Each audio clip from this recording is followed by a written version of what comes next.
Morning, guys.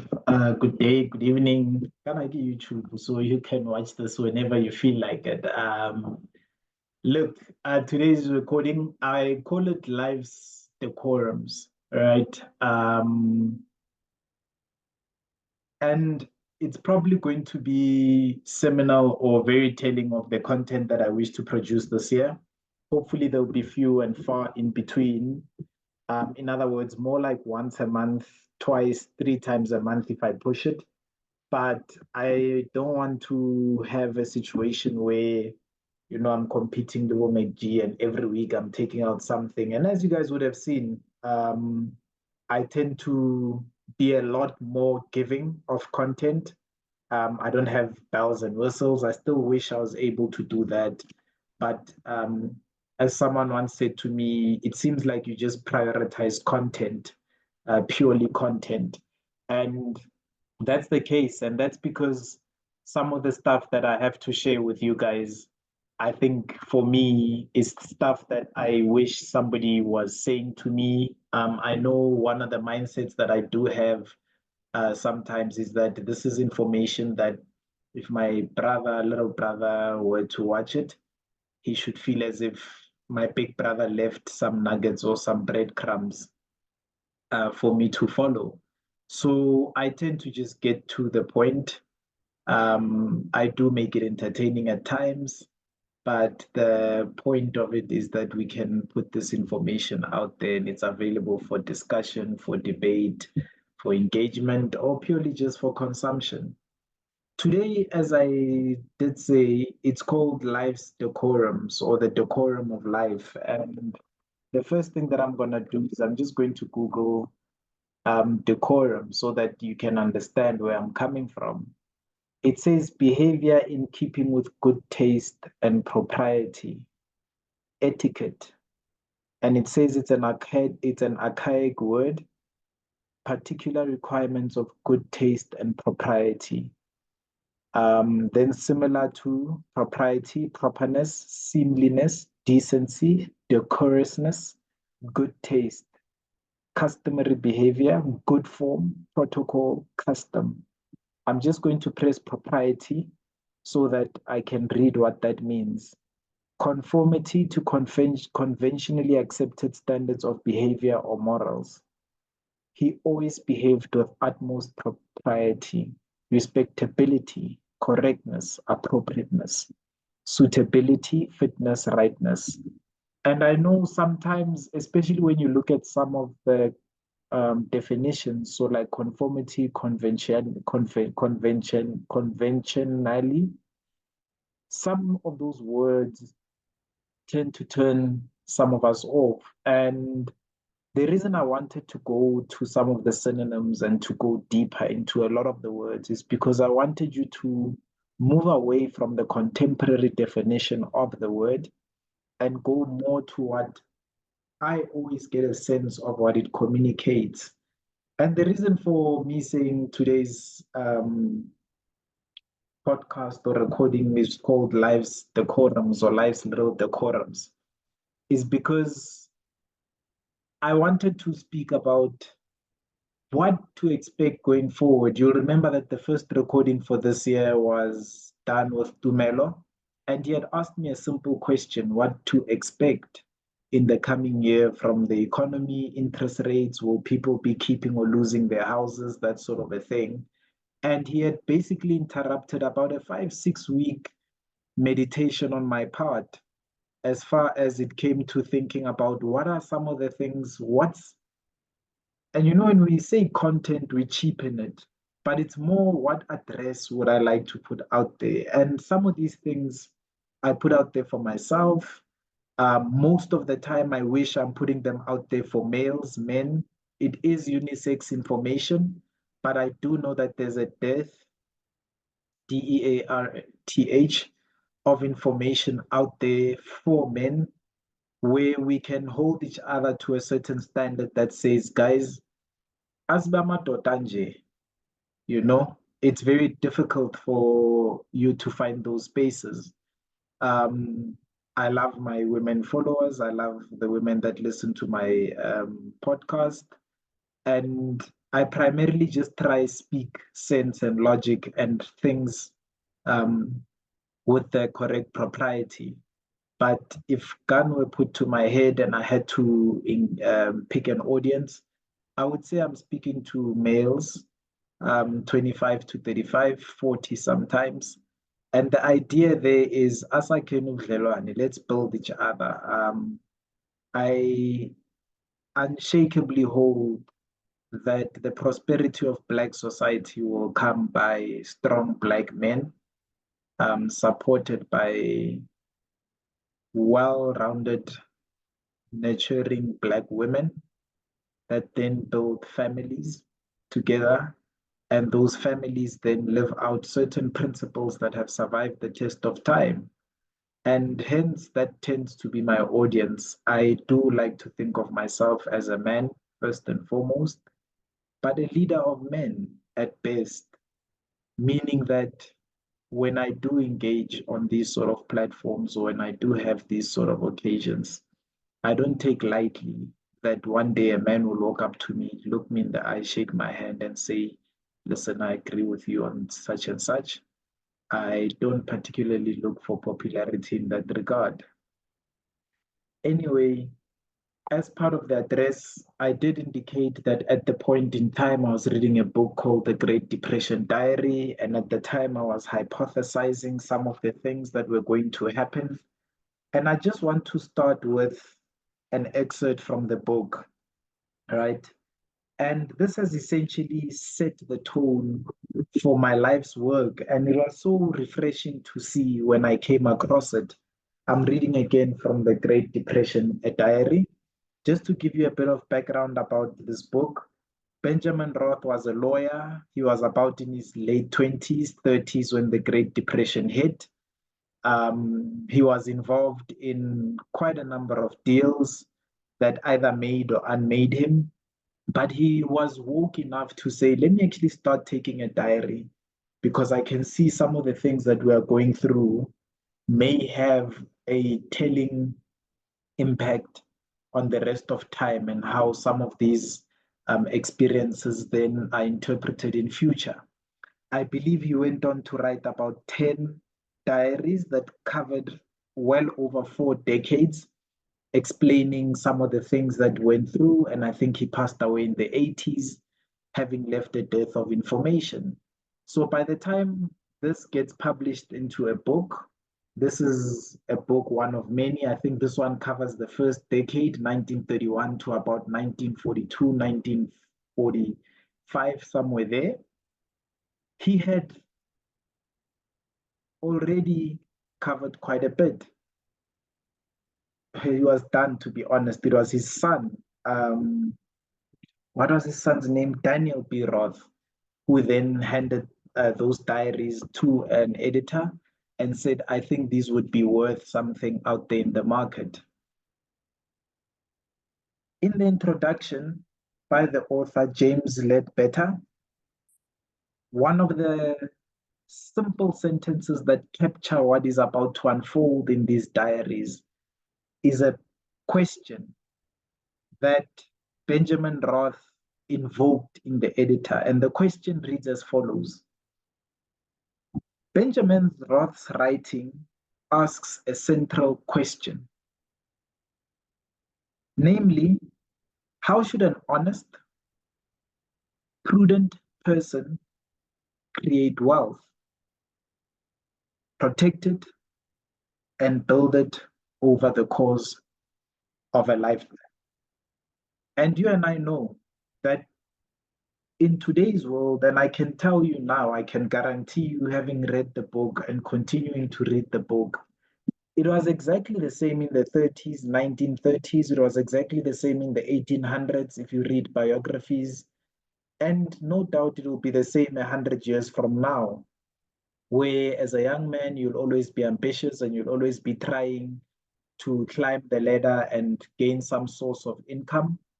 And the easy road will always present itself.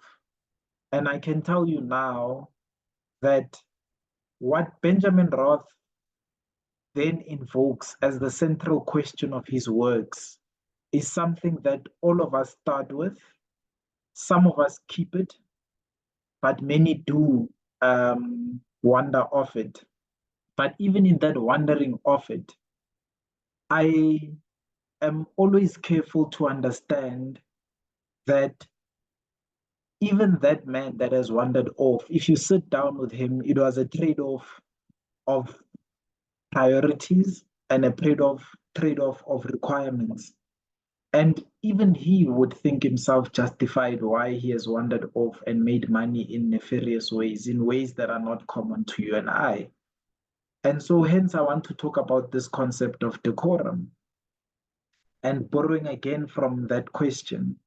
How does an honest, prudent, hardworking person create wealth and protect it over the course of their lifetime? One of the first principles is that as a man, you must earn. And I think this often gets missed or mistaken whenever you go into entrepreneurship circles and they speak about passion and they speak about your vision, your mission, your leadership, all of those things. I can tell you now from experience and I can tell you now from reading, from study, that the first and most important thing is to earn. And as they always say, never knock another man's hustle, meaning that no $100, $200, 10 rands, 20 rands is better than another. If a man has woken up, faced the world, and then returned home, and what he has in his hands is 10 rands or 100 rands, it buys the same food as another man that has gotten up, studied, prayed, and got given 100 rand or got picked up or what have you. However, since today's topic is decorum, we then want to take a step closer and ask ourselves, how then can we participate in this pursuit of income as men with our sense of propriety intact, right? Again, I did say that the recording is on life's decorum. So it's not just about earnings, it's not just about finance, but it's about some of the other things, keeping family, keeping brotherhood, something that I feel we have lost quite a lot. Nobody understands what I'm going through more than my fellow 30-year-olds, 25-year-olds, 35-year-olds that are trying themselves to establish their families and to build themselves up. So when we lose that sense of brotherhood, we lose a sense of context. So you don't understand that you're not necessarily doing worse or better than others. You sometimes do get to realize that you're doing better or worse than others, and you get to pick yourself up. You get to push yourself a bit more. You get to lend a hand to others. Those are some of the decorums that I feel we have lost, a sense of brotherhood.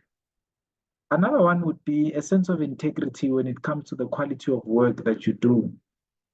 I happen to be in the bookkeeping and taxation field, and it starts off as one of the easiest ways to seemingly make money because people have to comply with legislation, people have to comply with BUSIPC and requirements, tax revenues to submit their taxes.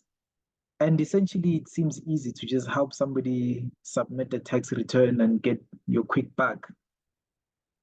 I'm on the business end where I charge a handsome fee for what I do. It does lead to slower sales, so slower clients coming through. But it also leaves me in a position where I can do the type of work that I believe is meaningful, good quality work.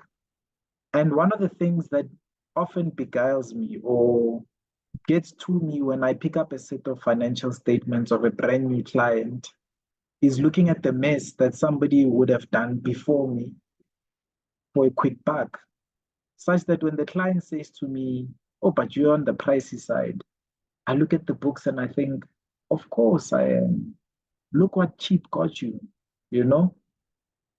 And one of the central themes that I would say, even to that, because I don't want to knock another person's hustle, I've been there where I'm a cheap, underperforming bookkeeper. I understand it's a process of self-discovery and price discovery, process discovery, where you're trying to understand what works, what can allow me to do this person's work, quickly and in the best way possible, right? And keep something for myself to be able to eat and build myself. And so you end up undercharging. You sometimes end up over promising. And before you know it, you end up in a situation where your client leaves you and they end up on my books. And now I'm the one that is supposedly past judgment. So I understand where that comes from. But the principles of propriety and decorum still don't go away. Like, you should still have the ability to put your back straight and face the client and say, listen, in order for me to finish this job the way it needs to be done, this, and this is what is required. And if you can't pay for that, then I can't help you. At home, we always use the example of a mechanic. And we always say nobody takes their car to a mechanic so that it never comes back. And so those in medicine in our family would then say when people come to a hospital, they don't come there to die. They come there to get assisted so that they can go back home to their loved ones. In my space, I say people don't come to me so that they can get in trouble with SARS and SIPC and all these legislative bodies. They come to me so that whatever state and mess they find their books in, they can walk away with a breath of fresh air. That psychological feeling that I now don't owe anybody any type of compliance. If I can't give them that, it is with good propriety, it is with good decorum that I either find out what does it take, show them the bill, and walk away if they're not willing to pay that. If I negotiate, it should be a negotiation where if you take your car for service and they tell you that you should replace your brake pads, but you still have another 1,000, 2,000 kilometers in them, you at least let the client know that, listen, I'm going to undercharge you on this. However, these are some of the factors that I'm not able to get to. Please make time to revisit this exercise at the appropriate level that it needs to be revisited. Again, that sense of decorum, because there's a lot of trust that has been lost amongst ourselves as Black brothers. And I think it's because somewhere we feel as if someone is trying to make a quick buck out of us. Someone is shortchanging us. We have been hurt so much by systems. I always say to ladies when I speak to them, I understand why you don't trust Black men. I call it the original betrayal. As you know, I famously say, the job of a man is to protect and provide. And when slavery came along, colonization came along, apartheid came along, and now even corruption through government came along, poverty, the original betrayal, no matter how much we can attribute blame to another nation, another race, underlying at the DNA and fabric of our women is a feeling that says, but you failed to protect me, but you failed to provide for me. And it's at a genetic level. There is a genetic mistrust of Black men. And the only way that we can undo that genetic, generational, original betrayal and mistrust is one step at a time. If you go into surgery and your lungs are effed up from 50 years of smoking or non-exercise or eating horrible food, the doctor does not have a magic pill to all of a sudden make it go away. There's no reparations that are suddenly going to restore the trust. There's no begging for an apology from white people, Arab people, Jewish people that is going to restore our dignity as a Black nation. We have to start rebuilding the fabric of who we are as a society and not even preach it to our women. So I've been a Pan-African, I've been a nationalist, I've been a this, I've been a that. No amount of good literature that if women got around to read or got around to hear will restore a sense of trust in us and our leadership as Black men, except for us to just win our battles. And it starts with the small battles. Things like, Chief, talk to me and look me directly in the eye. Be honest with me. Diagnose my problem correctly. And when you send me away, even if I go to someone cheaper, at least I do it knowing that somebody has told me the truth. At least I do it knowing that somebody has, for once, given my business or my problem the due care and the due attention that it requires. And then I made the decision to go for cheaper or less than. And the more we start winning those little battles, those intimate engagements with one another, the more we start to restore trust and pride within ourselves. And once that's restored, it becomes difficult for a woman to say men are trash. And she's talking about those men, and you need to jump up and say, not all men, or this or that. Whether it's all men or not, what I cannot justify for myself is how we allowed slavery to go on for so long. And I know Kanye threatened for this. I know it's ignorant to say we allowed it, right? If I do have the platform to clarify, I mean we allowed it as in when history reads, history will say Black men, Black women, Black families were enslaved. The Black family fabric was broken apart. And no matter whether it's by force or not, you have a natural responsibility to protect and provide. And where we stand today, that natural responsibility has not been fulfilled by our doing or not. The control and the proactive thing to do is to take accountability and ownership of that deliverable, no matter how far-fetched it is, and then start building one line at a time from that. And that's why I need to ubudlelwano, building that brotherhood. Without it, very few things then happen. By the time we call ourselves a society, it's because there is a natural net, a code of behavior, a code of conduct that if my wife is walking in the streets and she sees danger ahead of her and she sees two or three Black men around, there is a natural safety net that says to her, oh, I'll be fine. I don't know how many of you have walked in Cape Town. I saw white women jogging in the middle of the CBD, and I thought to myself, what in God's world is this? You know? And that speaks to the social safety net that they've created for themselves through government, through policing, through cleaning the streets, you name it. It's a certain sense of propriety, it's a certain code of behavior or code of visual aids that create a feeling of safety for the people that then will be allowed in that particular space. And I'm saying to you that if we are not rebuilding, if we are not creating those spaces, starting with our word, starting with the way we breathe, the way we posture ourselves and talk to one another as Black men, those environments and that sense of safety, that restoration of the original betrayal is very far from happening. The next thing, and I know I'm one of the people, not even one, I'm probably the most vocal person when it comes to property as an investment. And to this day, I will still say it's a horrible, horrible, horrible investment. It's the pits. It's the most disgusting piece of financial mass destruction I've ever seen.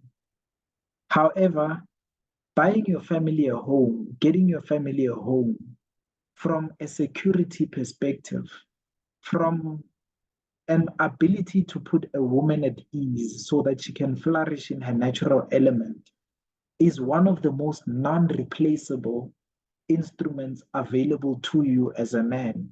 If you cannot set up a home, no matter how humble, in the words of Nelson Mandela when he spoke about 811 or 8115 Vilakazi Street, no matter how humble that home is, it becomes difficult or near impossible to ever put your woman at ease that she is now partnered with a husband. She is now partnered with somebody that is going to be there for her. a sense of stability. Now we're talking finance. Now we're talking economics. If you don't have a home, if you can't build your home, and I'm the first one to admit I don't yet have a home, it becomes difficult to expect any sense of loyalty or any sense of stability in your hustling game, so we call it. So you meet most guys and they say to you that yeah, you need to get your bag first before you can get married. Sound advice. 90% of the time works, but it's economics, it's broken, it's capitalism. We're not starting at zero. We're not coming from a book written by who's that guy, or a tribe of mentors, and then jumping into a blank world that is just waiting for you to start implementing the art of not giving a fuck. You know, we are dealing with an ever moving, ever changing world. And one of the ways that we got to this place is through a systematic disempowering and disempowerment of you as a man, of you as a black man.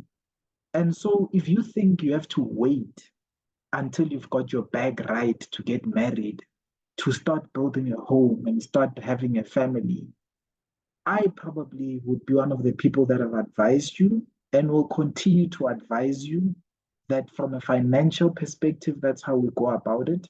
But from a sense of decorum of life, from a sense of reality and perspective and context of what is more likely to play out, you're chasing the wind. It's unlikely to happen in that order. And one of the things that you most probably have to do is get to a point where you're able to have your word be your conduct.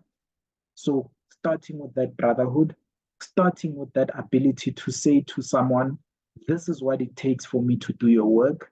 And once you've established that practice and it's a culture to you, you know that you are uncompromising when it comes to the quality of workmanship that you give out, your craft. You're ready to start building. You're ready to start setting up a foundation and a house for you to put a woman in and start then working out the rest of your life. If you don't do that, I can guarantee you, you're more likely to be a teenager at 40, to be a teenager at 50, to die a teenager because you don't start putting certain building blocks in place for your mind to be at ease, for your environment to be at ease, for the women you engage with to be at ease with who you are and what you represent in a society and in the society that we are trying to build. Black society is chaotic. There's no way around it. If you speak to five black men about what to do over the course of the first 30 to 40 years of your life, you will get five different answers. It will go from anywhere from hustling to just being a hermit that sits in a basement and all they do is reading. And those little nuggets that make it impossible for us to have one blueprint that says this is what qualifies you as a man, which is why I'm a fan of cultures, Ndebeles, Xhosa, Pedi, Venda that still have initiation practices. I'm a fan of those because they give you a rite of passage. They set a list or a number of things that if you do, we then qualify you as a man in our society. If you don't have that, if we go with this, we call it Western. I don't even know if it's Western or not. This Western framework of if you're growing taller, beard, and drink protein shakes, then you're a man. You never get to close off and put your mind at ease that I have arrived somewhere. So you're always floating like a flag. You're always in the middle of something. You're always hustling. And what you don't realize is that that is what fuels capitalism and disorder. That is what makes it difficult for anyone to look at the Black society and say, we can do something with them. We can plan with them. We can have a 50-year plan, a 60, 70-year plan with them. If you speak to a white boy, even a rebellious one will tell you that by 30, they should have gotten married, finished school, started a family, and been some middle management job that they hate for that matter.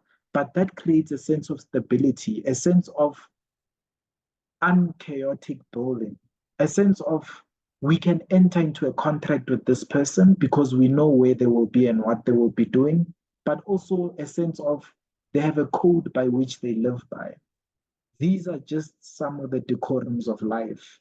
These are some of the things that, as I'm reading this book, The Great Depression Diary, I am realizing more and more some of the things that are important. I started by saying, as a man, income is one of the first things that you have to put in place.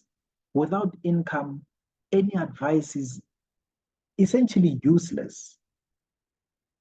If you don't bring home 10 rand, 100 rand, 1,000 rand, 100,000 rand, 1,000,000 rand, then you can't have a family or a wife because a woman's natural disposition is to build. A woman's natural disposition is to take what you bring home and do something with it. If you bring nothing home, there's nothing for the woman to do. We ask, what does she bring to the table?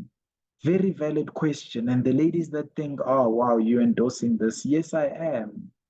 But gents, we need to be careful when we say, what does she bring to the table? A lot of the times, what I'm finding is that we ourselves don't have an answer. So we almost asking a rhetorical question that we all assume we have the same answer for. What are you looking for when you say, what does she bring to the table? And do you understand that if you don't bring home 10 rand, a dead rabbit, a pigeon, an ant that you've killed out there, you first and foremost already delegitimize anything that she could possibly bring to the table. There's nothing for her to cook. There's nothing for her to prepare that can nourish and sustain her family. I might be going all over the place, but I think and I hope that it is coming across when I talk about the decorums of life. What are some of the things that I'm talking about? Get yourself an income, no matter how humble, no matter how menial, no matter how dirty the job is. And by dirty, I'm talking about people that take out trash, people that clean our storages, the plumbers.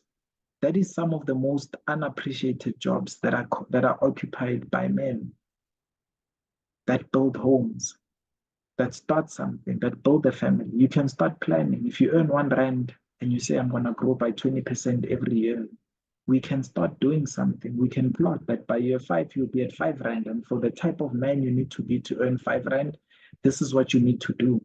If you're bringing home nothing, 20% of nothing over the next 5 years is still nothing. So it's an income, it's a job. Then if it's a business, it follows from your conduct. And again, don't build a business and lose the income part of it. Then you're not building a business. You're playing soccer at the park. You're playing business. You're playing soccer for rich people. Then we build from there. It's our word. It's our promises. If some of you read Jewish scripts, Torah encourages business. Torah encourages getting rid of this notion and saying that I am an introvert.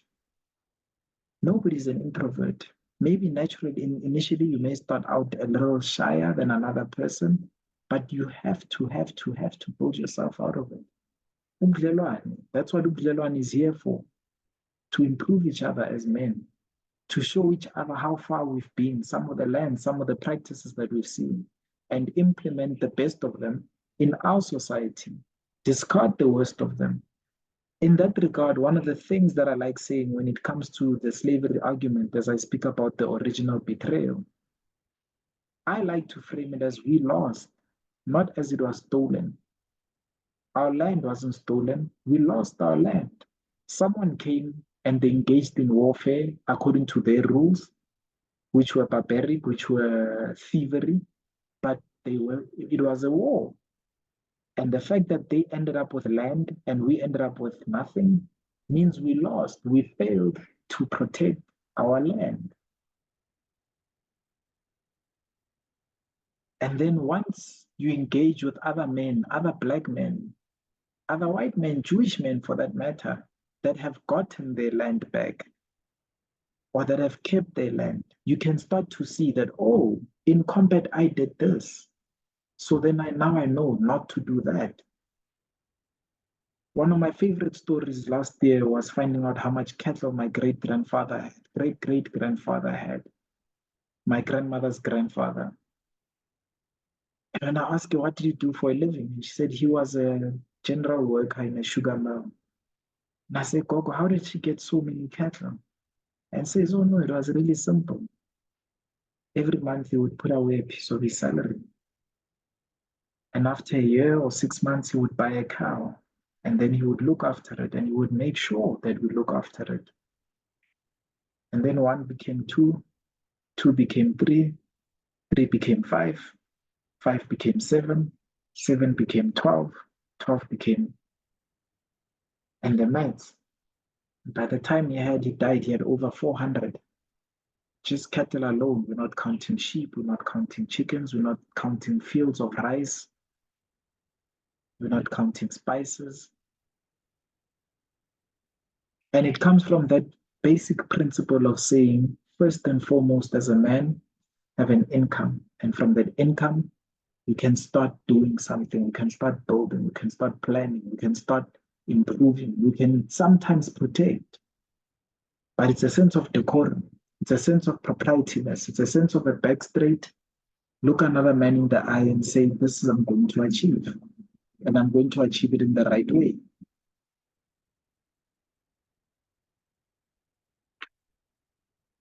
We restore that integrity within ourselves, within our society.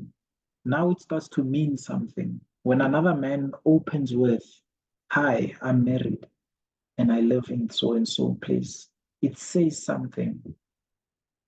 When you walk into meetings and somebody asks you, how many children do you have? And I have none, these things, they chow money, whatever. Yeah, we'll nod and agree with you. But at the back of their heads, they're thinking, it's got no structure, it's got no plan. It's going with the wind. It says something about you as a man if you're able to convince somebody else, another human, a woman, to come and live with you. It says to society that you're bringing in something. It says that you've got a set of principles. It says that you're able to build a foundation. It gives us a platform on which to then plan a society. Elections are coming up. Gents are circulating memes, stories about how this one stole this much money and this one let us down on this promise and this one, and there's electricity and there's water and there's GPV and you name it. And I look at all of them and I just think to myself that all of those things happen because they've got a conducive environment in which to happen in. How could they not steal and think they will get away with it? If we are not building homes that we show that we will protect with guns if needs be, you know, if you break into a white person's house, they will shoot you with a shotgun. And so you know when you're working in a white person's business, you don't steal from them because they can do anything. We don't have that sense of integrity with us as Black people. It can be anything. So why wouldn't politicians feel as if they can lie to us? Why wouldn't politicians feel as if they can give us promises for the next 10, 20, 30 years? Because from what they've seen, we don't have our own 30-year plan. If you go to a white neighborhood and you give them a 30-year plan, they can accept or reject it on the spot. They can say to you that actually in the next 30 years, we were thinking of building a retirement village here. We were thinking of building a school or a dam here. But if you have a society where families are not being built, families are not encouraged, then you essentially have a situation in which it is impossible to tell when a politician is infringing with your principles or your plans. When they come with a 10, 20, 30, 50-year plan, you accept whatever they present to you. And then you wait for the newspapers to tell you that, oh, by the way, 10 years ago, they promised you this and they haven't delivered. Some of those promises, you don't even know or remember them Because when they came to you, you had no plan. You had nothing to check them against. You had nothing to say, listen, I'm going to put this on hold so that we can achieve whatever you promised me. So when 10 years passes, you don't have an opportunity cost. You don't have something that you can say, listen, Mr. Politician, I had planned to do this, and you said you're going to do that, and I put this on hold. As a result, you have cost me this that I had planned. We come 10 years later and we just say, the ANC has failed, ZANU-PF has failed, Frelimo has failed, the People's Liberation Movement of Senegal, Cameroon. My thoughts go with the Cameroonians, the DRC. We have to, we have to restore our sense of decorum and integrity. I read ancient history. We were one of the most beautiful, harmonic societies that have ever been built and spoken about and read about. Yes, we didn't have iPads, we didn't have certain types of roads, whatever. But my God, if you could immerse yourself in the genius that is Black society, you would understand why some of these things resonate so highly with some of us. It's like magic.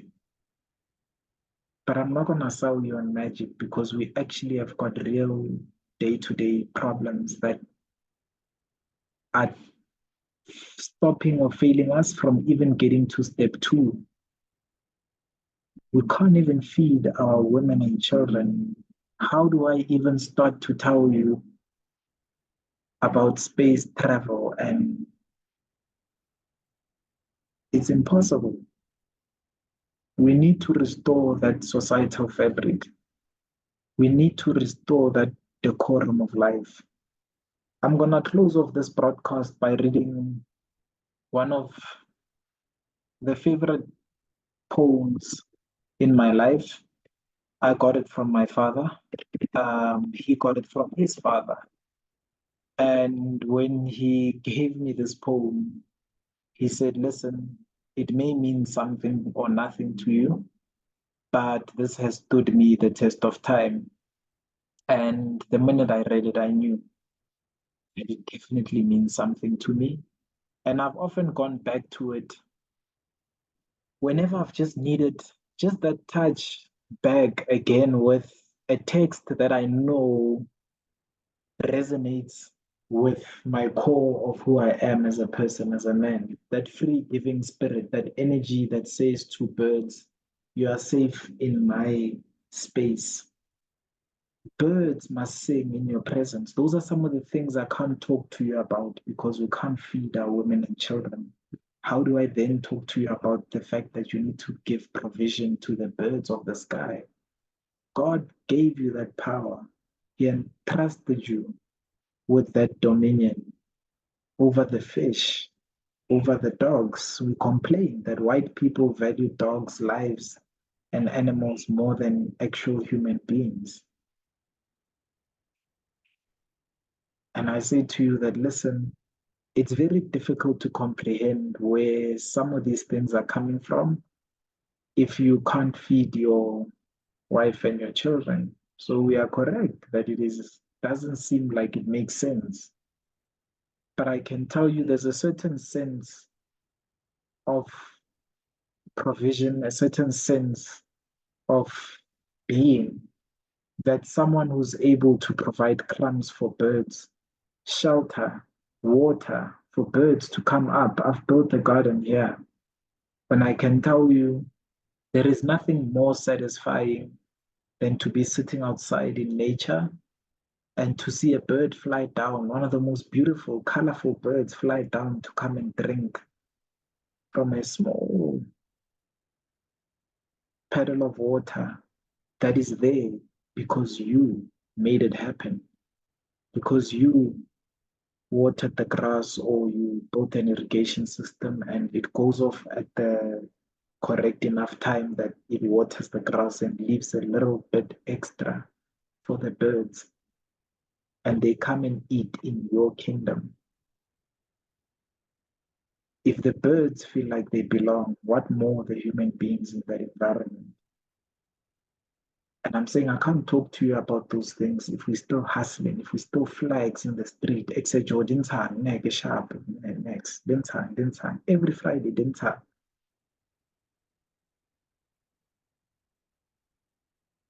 There's a certain sense of decorum with which we must look at ourselves with, and by extension, one another with. It's difficult to disrespect another man if you hold yourself to a high regard, because you could never fathom that they would do the same to you, not with the way you see yourself. The poem is called Desiderata. It was written in the 1920s by a man called Max Ehrmann. It's believed that he was a saint or he was some sort of a noble man, but not noble in the sense of wealth, noble in the sense of keeping to good propriety, that sense of decorum once again. And it's often sometimes called meditations, and it talks about the things we desire, desiderata.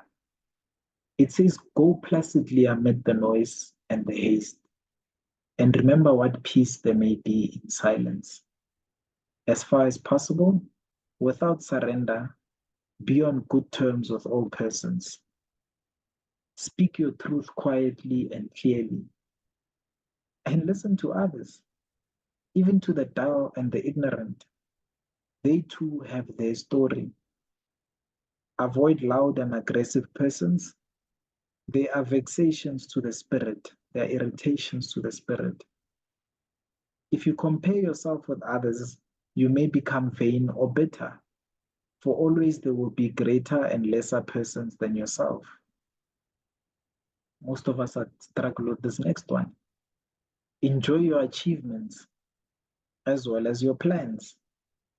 Keep interested in your own career, however humble. It is a real possession in the changing fortunes of time. So as time changes, your career, be it business, be it menial work, be it whatever, that sense of income, it's a real possession. It's the one real thing that you have in the changing fortunes of time. Exercise caution in your business affairs, for the world is full of trickery. But let this not blind you to what virtue there is.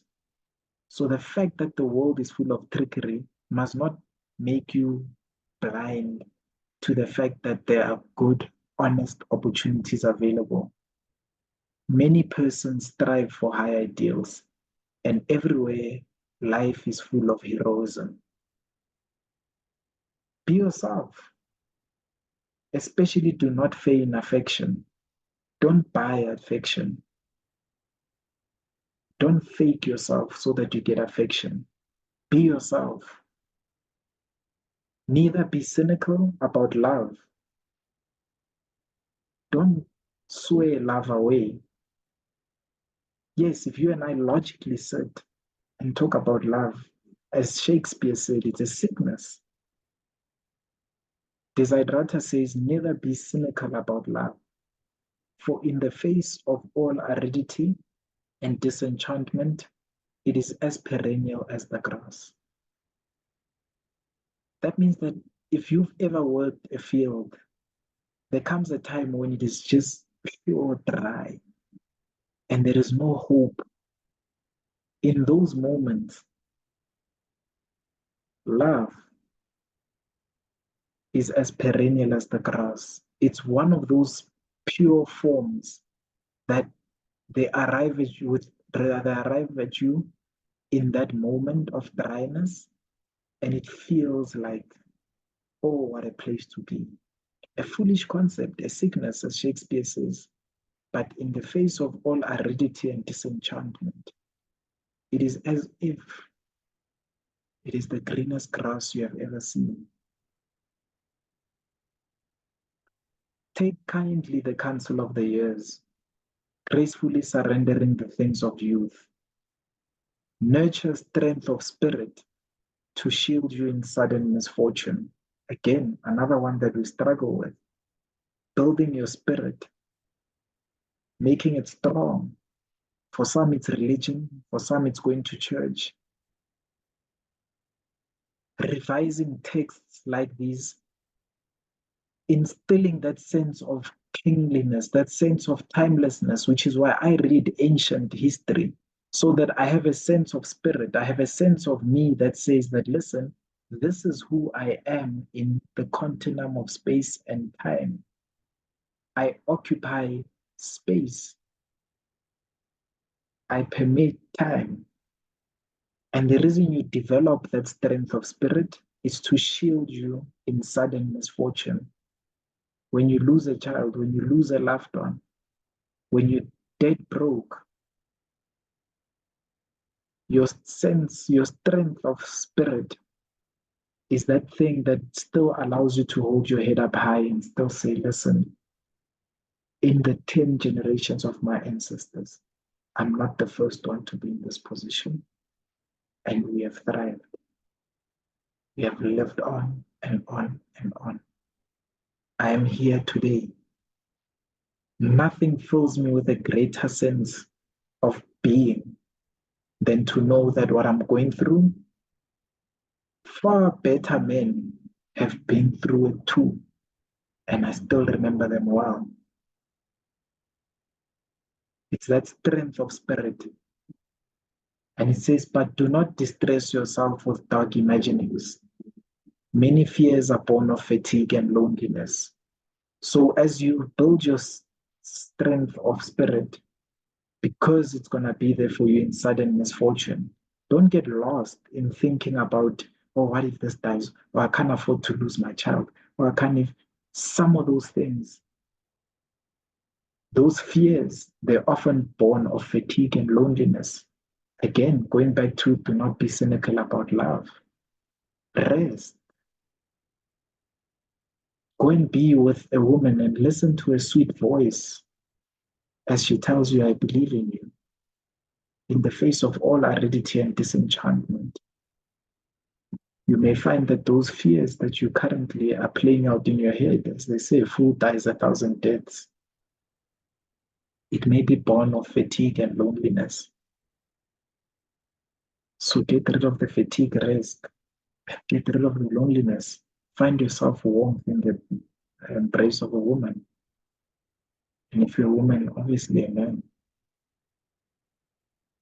Beyond a wholesome discipline, be gentle with yourself. You are a child of the universe, no less than the trees and the stars. You have a right to be here.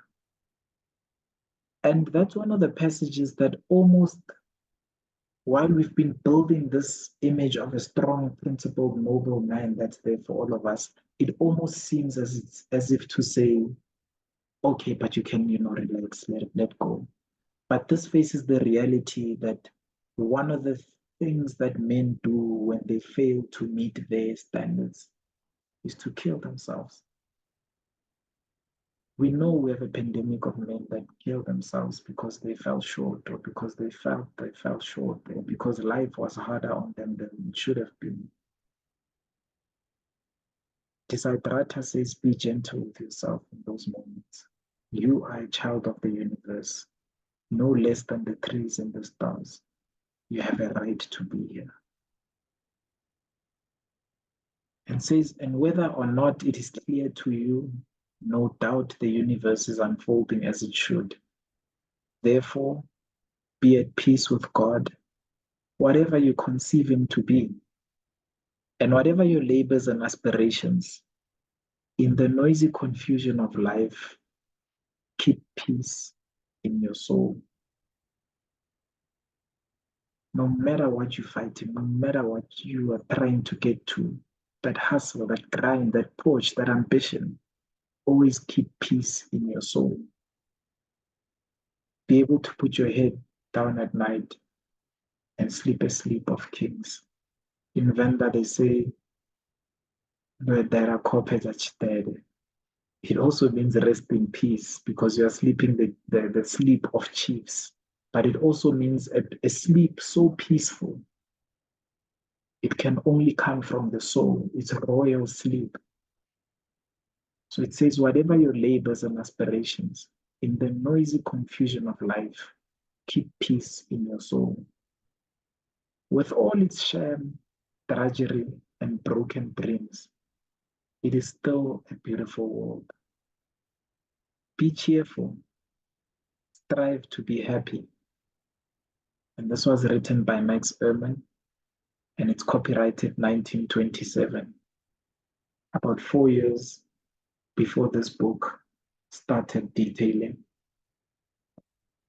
the aftermath of the most horrible period in financial history. And I'm going to leave that here for today. As I said, these are the decorums of life.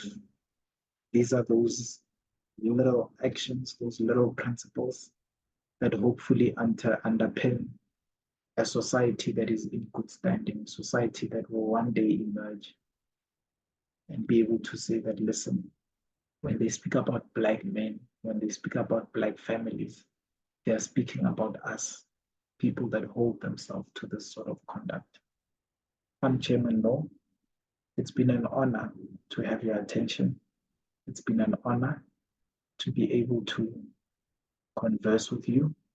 It is my hope that we can meet in person. Say, I can build this brotherhood, build this society of ours. I'm out.